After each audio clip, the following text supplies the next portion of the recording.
So now it's time to drain the swamp, as this capital city I live in will henceforth be known in the Trump era. But that may be more difficult to do than it seems. Every new president goes through this. You know, you promise lots of things and the expectations get set really high. Certainly that was true of Barack Obama, hope and change in 2008, and Donald Trump stunning the political and media establishment by winning the presidency. Now, of course, he's got to deliver. So the first thing is, here's an outsider who has suddenly just become the ultimate insider. And he's got to staff up a government quickly, and he's got about 4,000 political appointments to make. So necessarily, obviously, a lot of people who are sort of government lifers, political hacks, lobbyists, will become part of that mix, because somebody who's never been in government before, and even somebody who has, needs people who know, how to turn the lights on, how to make the machinery run. It doesn't mean they will be in charge, but you need some of those folks.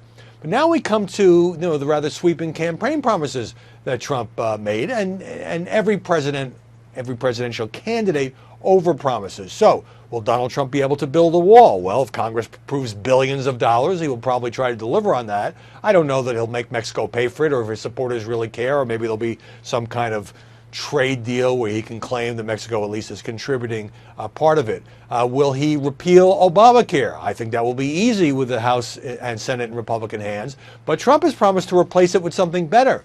And that gets kind of complicated when you get into the insurance business and the fact that millions of people were added to the insurance rolls because of this program, including kids under 26.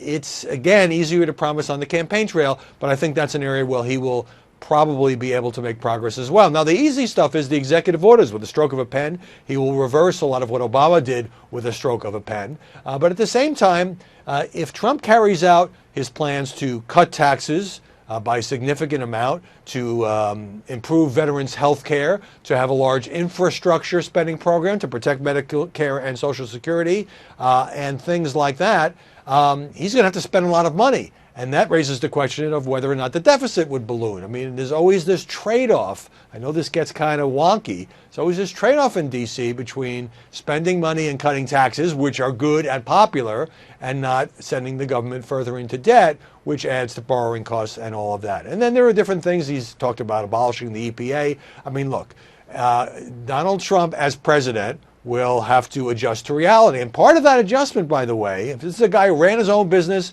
could hire and fire pretty much at will, could make things happen, he was a deal maker. Now he's got to deal with the opposition party. He's got to deal with the sort of different chairmen and congressional fiefdoms on Capitol Hill. He's got to deal with the courts, which may not support everything he wants to do. He's got to deal with a stubborn bureaucracy that every new president confronts, foreign adversaries, foreign opponents. And through all of that, his greatest weapon, beside the inherent powers of the presidency, is going to be the ability to move public opinion.